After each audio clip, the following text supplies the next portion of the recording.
Hello students, today in this lecture we will see Faraday's magnet coil experiment, right? हमारा जो chapter है वो electromagnetic induction चल रहा है। आज हमारा ये सेकंड क्वेश्चन है Faraday's magnet coil experiment। तो ये क्या है Faraday's magnet coil experiment, आज हम इस लेक्चर में देखने वाले, राइट? नाम में ही as the name suggest Faraday's magnet coil experiment, magnet और कॉइल दिख रहा है आपको डायग्राम में, मैग्नेट भी कॉइल भी, राइट? ओके, तो क्या है ये मैग्नेट कॉइल एक्सपेरिमेंट, मैं आपको एकदम डिटेल में समझाता हूँ। देखो कंसेप्ट ये है कि फैराडेज ने क्या किया, फैराडे ने मैग्नेट आपको दिख रहा है जैसे बोर्ड पे बनाया हुआ है बार मैग्नेट, उस बार मैग्नेट को मूव किया टुवर्ड्स द कॉइल। दिख रहा है आपको ये जो बार मैग्नेट है, ये बार मैग्नेट, इसका जो मैग्नेटिक फील्ड तो आपको दिख ही रहा है, राइट? मैग्नेटिक फील्ड हमेशा नॉर्थ पोल से निकलता है और साउथ पोल पे एंड होता है, और inside the magnet south pole से नॉर्थ पोल मूव होता है, राइट? Magnetic field. हाँ, पॉइंट ये है जब माइकल फैराडे ने ये जो बार मैग्नेट है इसको मूव किया ऐसे कॉइल के टुवर्ड्स जैसे मूव किया, तो ये मालूम पड़ा कि इस कॉइल में करंट प्रोड्यूस हो जाता है, करंट इंड्यूस हो जाता है। कैसे करंट इंड्यूस होता है, देखो पॉइंट जरा समझो ध्यान से।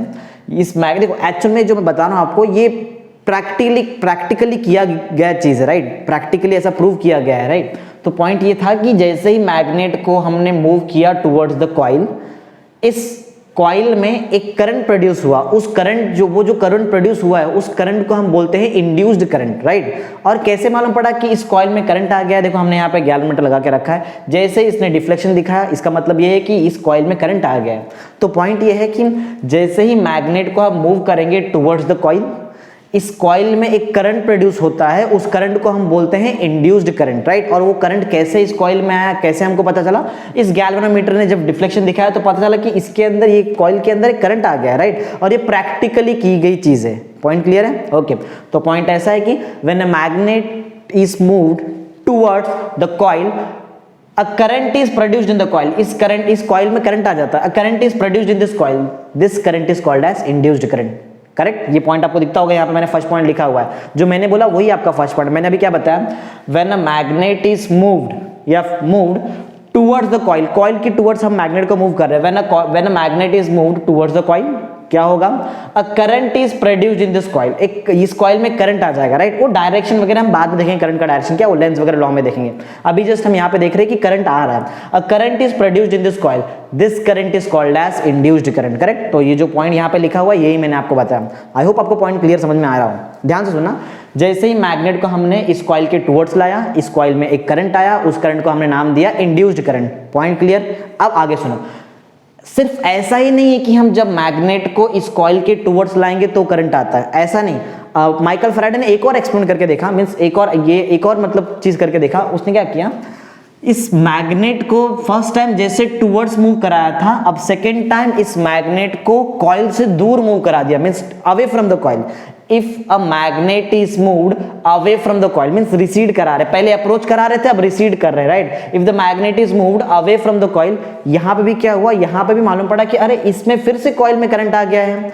और कैसे मालूम पड़ा? गैल्वेनोमीटर ने फिर से डिफ्लेक्शन दिखा दिया। तो पॉइंट ऐसा यहां पे मालूम पड़ा कि जब हम मैग्नेट को कॉइल से दूर लेकर जाएंगे तो भी क्या होता है, तो भी करंट प्रोड्यूस होता है इस कॉइल में, और वो इंड्यूस्ड करंट ही होगा। लेकिन यहां पे एक बात नोट करने लायक है, फर्स्ट केस में जब हमने मैग्नेट को टुवर्ड्स मूव कराया था उस टाइम का करंट, और इस टाइम पे जब हमने मैग्नेट को कॉइल से दूर मूव कराया, अवे मूव कराया, तो अब का करंट दोनों का डायरेक्शन अपोजिट हो गया। क्यों हुआ ऐसा? बहुत सिंपल सा लॉजिक है।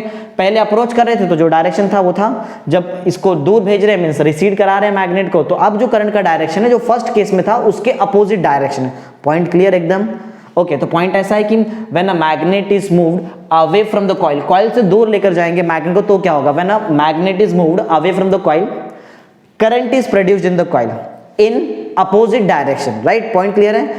अपोजिट डायरेक्शन क्यों हो रहा है? रीजन बहुत सिंपल सा है, पहले अप्रोच किया तो जो करंट का डायरेक्शन था वो था, लेकिन जब रिसीड करा दिया means away from the coil लेकर गए, तो जो करंट आ रहा है उसका डायरेक्शन फर्स्ट वाले के कंपैरिजन में अपोजिट मिल रहा है। मैं जो बोल रहा हूं यही आपका सेकंड पॉइंट, राइट? हमारा पॉइंट ये है, when a magnet is moved away from the coil, a current is produced in the coil but in opposite direction. Clear है? देख सकते हैं आप यहाँ पे लिखा हुआ है but in opposite direction. Point clear है? बहुत सिंपल चीज सिखा रहा हूँ, बिल्कुल भी डिफिकल्ट नहीं सिखा रहा हूँ। पॉइंट पहला फिर से एक बार क्लियर करता हूँ, मैग्नेट को टुवर्ड्स लाया, तो क्या हुआ, करंट प्रोड्यूस हुआ, उस करंट को हमने नाम दिया इंड्यूस करंट। फिर जैसे ही हम मैग्नेट को कॉइल से दूर लेकर गए, फिर भी करंट प्रोड्यूस हुआ, वो करंट भी इंड्यूस करंट ही है, लेकिन ये जो करंट अब सेकंड टाइम प्रोड्यूस हुआ है, इसका डायरेक्शन फर्स्ट वाले के कंपैरिजन में अपोजिट है। दैट्स इट, सिंपल सा पॉइंट है, करेक्ट। तो हमने यहाँ का फर्स्ट 2 पॉइंट्स कंप्लीट कर लिया। वैसे ही अगर एग्जाम में आया तो 3 मार्क्स के लिए एग्जाम में आया तो 6 पॉइंट्स आपको लिखना पड़ेगा। तो 2 पॉइंट्स मैंने आपको ऑलरेडी समझा दिया है, डायग्राम भी आपको समझ में आ चुका है। चलो आगे बढ़ते थर्ड पॉइंट में। देखो जरूरी नहीं है कि आप मैग्नेट को टूवर्ड्स और मैग्नेट को अवे लेकर जाओ। एक और देखो, माइकल फैराडे ने कुछ, देखो एक्सपेरिमेंट में तो बहुत सारी चीजें की गई रहेगी, लेकिन हम सिर्फ वो चीज पढ़ रहे हैं जिससे हमारा मतलब है, राइट, जिससे हमको कंक्लूजन कुछ मिलता है। यहां से हमारा कंक्लूजन फर्स्ट 2 पॉइंट से क्या मिला, टूवर्ड्स आया तो इंड्यूस करंट, अवे फ्रॉम गया तो भी induce current but in opposite direction. Clear.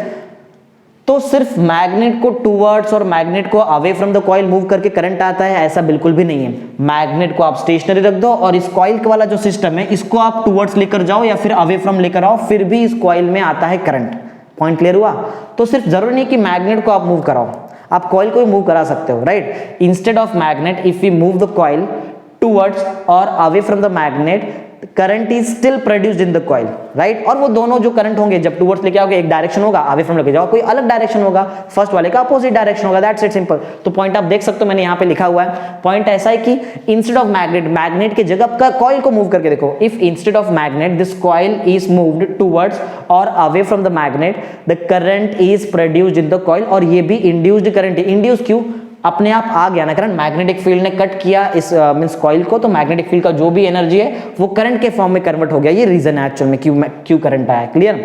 तो 3 पॉइंट आई होप आपको एकदम क्लियर हुआ है। फर्स्ट पॉइंट में टूवर्ड्स लाया, मैग्नेट को हमने कॉइल के टूवर्ड्स लाया तो करंट आया, इंड्यूस करंट। मैग्नेट को हमने दूर लेकर गए कॉइल से तो भी करंट आया, लेकिन अपोजिट डायरेक्शन में था।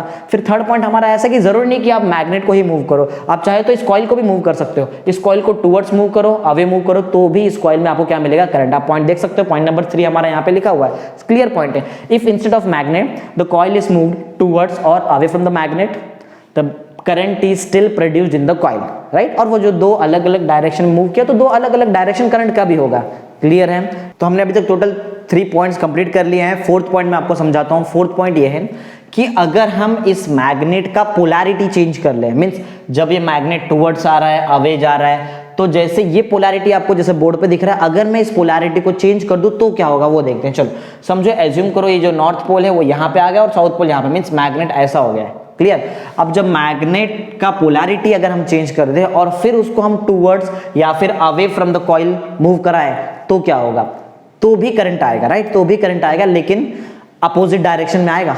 क्लियर ना। क्योंकि क्यों अपोजिट में, बहुत सिंपल सा कंसेप्ट है। आप पोलैरिटी चेंज कर दे रहे हो मैग्नेट का, अगर मैग्नेट का पोलैरिटी चेंज कर दे तो जो करंट आएगा वो भी अपोजिट डायरेक्शन में होगा। तो पॉइंट सिंपल है, if the polarity of the magnet is changed, या फिर if the polarity of approaching, approach हो रहा था ना, और रिसीड, दूर भी जा रहा था, if the polarity of approaching और receding magnet is changed, polarity जो अप्रोचिंग और रिसीडिंग मैग्नेट का हमने चेंज कर दिया, पोलैरिटी चेंज कर दिया, इसका मतलब क्या है, आपने ऐसा कर दिया, नॉर्थ साउथ पोल को अपोजिट डायरेक्शन लेकर आ गया, राइट। पहले ऐसा था फिर ऐसा कर दिया आपने, simple. If the polarity of approaching और receding magnet is change, the direction of induced current in the coil also changes. Point clear है एकदम, क्लियर। देख सकते हो पॉइंट नंबर 4 यही है जो मैंने आपको बताया, पॉइंट एकदम क्लियर है। If the polarity of approaching और रिसीडिंग मैग्नेट इज चेंज, अगर मैंने पोलैरिटी को चेंज कर दिया तो क्या होगा, बहुत सिंपल सा कंसेप्ट है। क्या होने वाला है यहाँ पे जो इंड्यूस करंट आएगा उसका डायरेक्शन भी चेंज हो जाएगा। तो आई होप अभी तक आपको पॉइंट नंबर 4 तक क्लियर है। फिर से एक बार रिपीट करते हैं।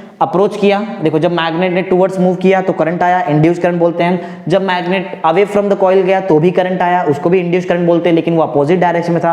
फिर हमने थर्ड पॉइंट में ये देखा कि अगर जरूरी नहीं कि सिर्फ मैग्नेट को ही मूव कराओ, आप इस कॉइल को मूव करो टुवर्ड्स और टुवर्ड्स लेके जाओ, अवे लेके जाओ, इस कॉइल में करंट आएगा। क्लियर है। फिर फोर्थ पॉइंट मैंने आपको क्या बताया, इस मैग्नेट का पोलैरिटी चेंज करके देखो तो भी यहाँ पे आपको करंट मिलेगा, लेकिन वो जो इंड्यूस करंट होगा वो अब अपोजिट डायरेक्शन में आने वाला है। क्लियर। चलो फिफ्थ पॉइंट में आते हैं। फिफ्थ पॉइंट ये है कि जो भी करंट इस कॉइल में आएगा वो डिपेंड किस पे करता है, वो 2 फैक्टर पे डिपेंड करता है। जो भी करंट इस कॉइल में आने वाला है वो 2 फैक्टर पे डिपेंड करता है। पहला फैक्टर है relative speed between the magnet and coil, coil और मैग्नेट के बीच में जो रिलेटिव स्पीड है उस पर डिपेंड करेगा। क्लियर। अच्छा, रिलेटिव स्पीड का मतलब क्या है, देखो जितना फास्ट आप इस मैग्नेट को इस कॉइल के अंदर से मूव कराओ उतना ज्यादा करंट आएगा, ज्यादा स्पीड होगा तो ज्यादा करंट आएगा। क्लियर है ना पॉइंट। 2 फैक्टर पे डिपेंड करता है, मैंने बताया आपको। The magnitude of induced current in the coil depends on two factors. First factor is the relative speed between the magnet and coil. Magnet और coil के बीच में relative speed. और जो second factor वो है number of turns of the coil. Coil में जितना ज़्यादा number of turns होगा उतना ज़्यादा आपको करंट मिलने वाला है. पॉइंट क्लियर है? जो मैं बोला मैंने अभी जस्ट आपको वही आपका पॉइंट नंबर 5 देख सकते हैं. पॉइंट नंबर 5 फिर से मैं एक बार रिपीट करता हूँ. The magnitude of induced current in the coil depends on the relative speed of magnet and coil. और जो सेकंड चीज पता है ना आपको क्या है? सेकंड चीज है number of turns of the coil. Clear point. Fifth point भी आई होप सबको क्लियर हो चुका है. करेक्ट है. अब आते हैं next last point, sixth point, कि ये जो इंड्यूस्ड करंट आया है इस कॉइल में, इस मैग्नेट के मूव होने के वजह से या फिर इस कॉइल के मूव होने के वजह से, ये कब तक रहेगा, कब तक इस कॉइल में रहेगा? ये इंड्यूस्ड करंट तब तक इस कॉइल में रहेगा जब तक इन दोनों के बीच में कोई तो रिलेटिव मोशन है. जैसे ही रिलेटिव मोशन स्टॉप हो जाता है इस कॉइल में इंड्यूस्ड करंट भी स्टॉप हो जाएगा, करंट नहीं मिलेगा फिर आपको. करेक्ट. तो पॉइंट एकदम सिंपल सा है. The induced current in the coil exist. कब तक एग्जिस्ट करेगा? Till there is a relative motion between magnet and coil. Clear point. एकदम सिंपल. जब तक मैग्नेट और कॉइल के बीच में रिलेटिव मोशन है तब तक आपको इस कॉइल के अंदर इंड्यूस्ड करंट देखने मिलेगा, अदरवाइज आपको वहां पे करंट देखने नहीं मिलेगा. तो पॉइंट एकदम सा क्लियर है. 6 पॉइंट मैं आपको एक बार रिकैप कराता हूं. फर्स्ट पॉइंट हमने देखा मैग्नेट को टुवर्ड्स मूव करा, एक करंट आया, करंट प्रोड्यूस हुआ कॉइल में, उस करंट को हमने नाम दिया इंड्यूस्ड करंट. फिर हमने सेकंड पॉइंट में देखा कि मैग्नेट को चलो दूर लेकर जाते हैं. जब हम मैग्नेट को कॉइल से दूर लेकर गए तो भी इस कॉइल में करंट आया, लेकिन अब जो करंट आया है वो फर्स्ट पॉइंट के कंपेरिजन में अपोजिट डायरेक्शन में करंट है. करेक्ट. फिर हमने थर्ड पॉइंट देखा. थर्ड पॉइंट में ये था कि जरूरी नहीं कि सिर्फ आप मैग्नेट यूज करो, इस कॉइल को आप मूव कराकर देखो, टुवर्ड्स मूव कराओ, अवे फ्रॉम मूव कराओ. आप देख सकते हो यहाँ पे जब मैं बोल रहा हूँ ये पॉइंट देख भी सकते हो. राइट. जब मैं इस कॉइल को टुवर्ड्स या फिर अवे फ्रॉम कॉइल मूव कराऊंगा तो क्या होगा? अभी भी इसके अंदर करंट आता है. करेक्ट है. फिर फोर्थ पॉइंट में हमने देखा कि चलो एक काम करते हैं, इस मैग्नेट का पोलैरिटी चेंज करके देखते हैं. इस मैग्नेट का जैसे हमने पोलैरिटी चेंज करके देखा तो ये मालूम पड़ा कि अरे भाई यहाँ पे अगर पोलैरिटी चेंज किया जाए तो भी करंट आता है, लेकिन जैसा पहले हुआ इसके अपोजिट डायरेक्शन में करंट आएगा. क्लियर. फिर हम आए पॉइंट नंबर 5 में. पॉइंट नंबर 5 में ये देखा कि जो इंड्यूस्ड करंट है इस कॉइल में उसका मैग्नीट्यूड कितना है. राइट. उसका मैग्नीट्यूड ज्यादा कब होगा, कम कब होगा वो देखा. तो हमने देखा जो मैग्नीट्यूड ऑफ इंड्यूस्ड करंट है वो डिपेंड करता है दो फैक्टर पे. पहला फैक्टर है relative speed between the magnet and coil, और जो सेकंड फैक्टर वो है number of turns of the coil. Clear. और लास्ट पॉइंट हमने ये देखा कि ये जो इंड्यूस्ड करंट है कॉइल के अंदर ये कब तक रहेगा? ये तब तक रहेगा जब तक रिलेटिव मोशन है मैग्नेट और कॉइल के बीच में. जैसे ही रिलेटिव मोशन स्टॉप हो जाता है मैग्नेट और कॉइल के बीच में तो कॉइल के अंदर करंट भी स्टॉप हो जाएगा. पॉइंट क्लियर है? ओके. आई थिंक प्रॉपर्ली समझ में आ चुका है. इस ये देख लो, यही तो है सबसे मेन चीज है. मेरे यहाँ का लेक्चर का सबसे बेस्ट पॉइंट आपके लिए ये होगा कि आपको वीडियो लेक्चर के साथ आपको नोट्स भी मिलेगा. यहाँ पे ये जो नोट्स आप देख रहे हो ये पूरा आंसर आप अपने एग्जाम में लिख सकते हो. करेक्ट. और एकदम करेक्ट आंसर मिलेगा. ओके. करंट फुल मार्क्स मिलने वाला आपको. देख सकते हो प्रॉपर आपका जो भी आंसर है उसको नोट कर सकते हो. ओके. Thank you.